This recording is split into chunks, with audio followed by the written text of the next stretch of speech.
हिमाचल प्रदेश के चंबा के राजकीय वरिष्ठ माध्यमिक पाठशाला में स्कूल भवन के क्षतिग्रस्त होने का मामला सामने आया है। स्कूल के 3 कमरे बुरी तरह क्षतिग्रस्त हो गए हैं, जिसके बाद स्कूल प्रशासन और अभिभावकों की चिंता बढ़ गई है। हालात को देखते हुए शिक्षा विभाग ने संबंधित कमरों को असुरक्षित घोषित कर दिया है और वहां कक्षाएं लगाने पर रोक लगा दी गई है।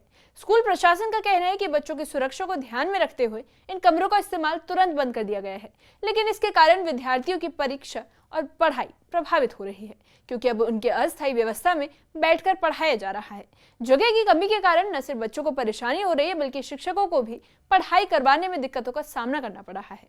तो वहीं कार्यवाहक प्रधानाचार्य अनीता शर्मा के अनुसार भवन की हालत काफी खराब हो चुकी थी, जिसके बाद विभाग ने जांच कर इसे अनसेफ घोषित कर दिया है। उन्होंने उम्मीद जताई है कि शिक्षा विभाग जल्द ही नई इमारत के निर्माण की प्रक्रिया शुरू करेगा, ताकि बच्चों को सुरक्षित माहौल में पढ़ाई करने का मौका मिल सके। वहीं अभिभावकों और स्थानीय लोगों ने इस स्थिति पर गंभीर चिंता जताई है और विभाग से मांग की है कि जल्द से जल्द नए भवन का निर्माण कराया जाए।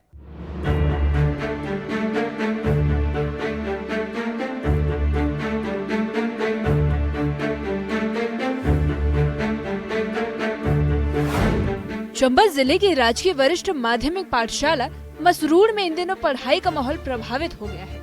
स्कूल के 3 कमरे बुरी तरह क्षतिग्रस्त हो चुके हैं, जिससे यहाँ पढ़ने वाले छात्रों और शिक्षकों के सामने बड़ी समस्या खड़ी हो गई है।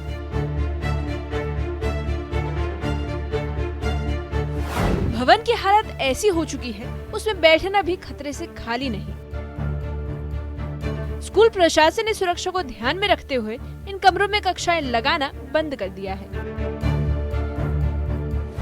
भवन की खराब स्थिति को देखते हुए शिक्षा विभाग ने भी कार्रवाई करते हुए इन कमरों को अनसेफ घोषित कर दिया है। जांच के दौरान पाया गया कि कमरे जर्जर हालत में हैं और किसी भी समय बड़ा हादसा हो सकता है। इस कारण स्कूल प्रशासन ने एहतियात के तौर पर इन कमरों को बंद कर दिया है। हालांकि इससे सुरक्षा तो सुनिश्चित हुई है, लेकिन पढ़ाई की व्यवस्था पूरी तरह प्रभावित हो गई है। अब स्कूल को सीमित संसाधनों में ही कक्षाएं संचालित करनी पड़ रही है।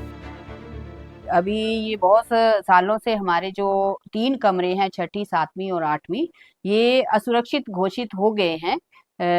वहां पर हम बच्चों को नहीं बिठा सकते हैं, तो बच्चों को बरामदे में या फिर अन्य रूम्स में शिफ्ट करना पड़ता है, जिससे जो अन्य बच्चे हैं वो उनकी पढ़ाई में थोड़ी बाधा आ रही है और अव्यवस्था जो है वो आती है हमें बिठाने के लिए।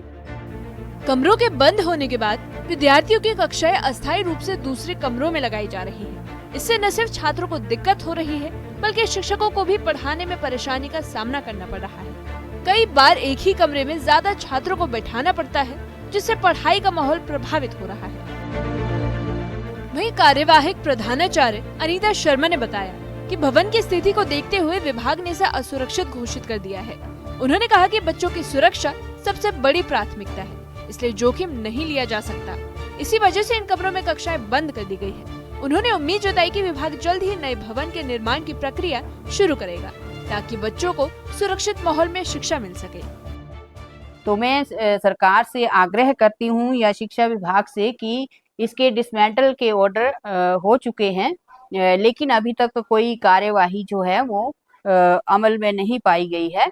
तो मेरा आग्रह रहेगा PWD विभाग से कि वो जल्दी से जल्दी इस बिल्डिंग को डिसमेंटल करें, ताकि नए कमरे जो हैं बन सके और हम क्लासेस को वहां पर बिठा सकें। स्कूल के जर्जर कमरे बंद होने से जहां बच्चों की पढ़ाई प्रभावित हो रही है, वहीं सुरक्षा को लेकर चिंता बनी हुई है। अब सवाल यही है कि नई इमारत का निर्माण कब शुरू होगा, क्योंकि सुरक्षित स्कूल भवन ही बेहतर शिक्षा की पहली शर्त है। फिलहाल छात्र अस्थायी व्यवस्था में पढ़ने को मजबूर हैं और सभी को समाधान का इंतजार है। न्यूज़ 18 के लिए चंबा से हिम ठाकुर की रिपोर्ट। राजकीय वरिष्ठ माध्यमिक पाठशाला में क्षतिग्रस्त भवन का मामला कई गंभीर सवाल खड़े करता है। एक तरफ बच्चों की सुरक्षा सबसे बड़ी प्राथमिकता है, तो वहीं दूसरी तरफ पढ़ाई भी प्रभावित हो रही है। 3 कमरों के बंद होने से स्कूल में जगह की कमी हो गई है, जिसके कारण विद्यार्थियों को अस्थायी व्यवस्था में पढ़ाई करनी पड़ रही है। स्कूल प्रशासन ने सुरक्षा को ध्यान में रखते हुए सही कदम उठाते हुए इन कमरों में कक्षाएं बंद कर दी हैं, लेकिन अब जरूरत है स्थायी समाधान की। अगर समय रहते भवन का निर्माण नहीं किया गया तो आने वाले समय में बच्चों की पढ़ाई और ज्यादा प्रभावित हो सकती है। तो वहीं अभिभावकों का कहना है कि वे अपने बच्चों को स्कूल इसलिए भेजते हैं ताकि उन्हें सुरक्षित माहौल में शिक्षा मिल सके। ऐसे में जर्जर भवन हमेशा चिंता का कारण बना रहता है।